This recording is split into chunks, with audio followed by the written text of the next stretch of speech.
Yeah, first of all, before Nickelback really started out, you also played covers, like in a cover band. Can you remember what was the first cover that you played as a band? The first cover I played, I think one of the first covers I ever played was by a Canadian band called the Tragically Hip. It was a song called New Orleans is Sinking. I believe that was one of the first covers I ever played, I think. I can't remember. It was a long time ago, and I'm... Do you remember what triggered you, what interested you in that song? Well, it's easy to play, so that's a good place to start when you first begin to play, is choose something that's easy. And it was also a song that I liked at the same time, so yeah, it was good. What did you like about it? Just, it was one of those songs that you just, it was a kind of a hit in Canada too. It was a hit at radio, so it was a very, very commonly known song. And it was just, I just liked it. I just liked it a lot. It's maybe a little bit difficult to say, but if you look back to your childhood, are there certain songs or bands that still have an influence on the way you play now?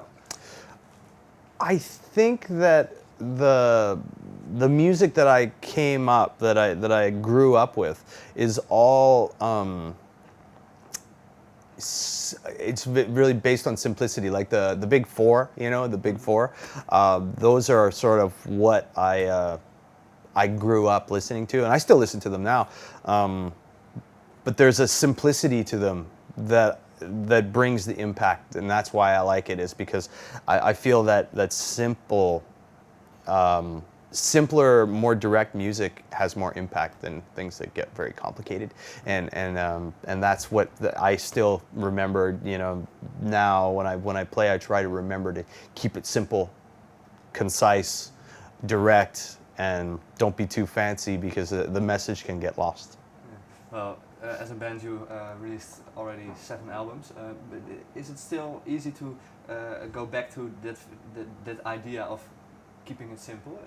Can you maybe get lost sometimes in it when you're an experienced musician? Yeah, there are times when we do go too far and we have to pull back. You know, you realize it when you listen to something. You realize that you may have gone too far, and that's the hardest thing about being in the studio, is being objective with your own work, is listening to your music and making the changes necessary and not being too emotional about it.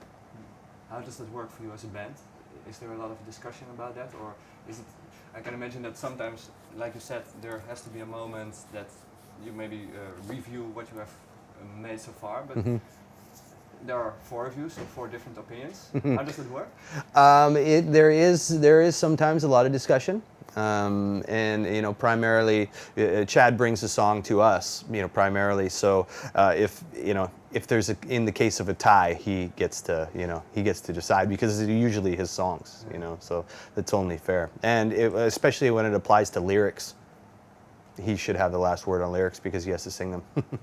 Are there certain songs on maybe the most recent album, Here and Now, that were due to that process where it changed a lot, or? Not necessarily. I think we end up reflecting a lot on our music as we make it. We do a lot of listening, and just to make sure that we're not drifting too far off target and getting into places where we don't want to make it so that our fans won't like it, you know. But yeah, we really try hard not to go too far and be too you know. We want to bring different, but not so different that we lose our roots. You know, we like to keep our roots firmly in mind. Can you describe that roots? What are the roots of Nickelback, if you could describe?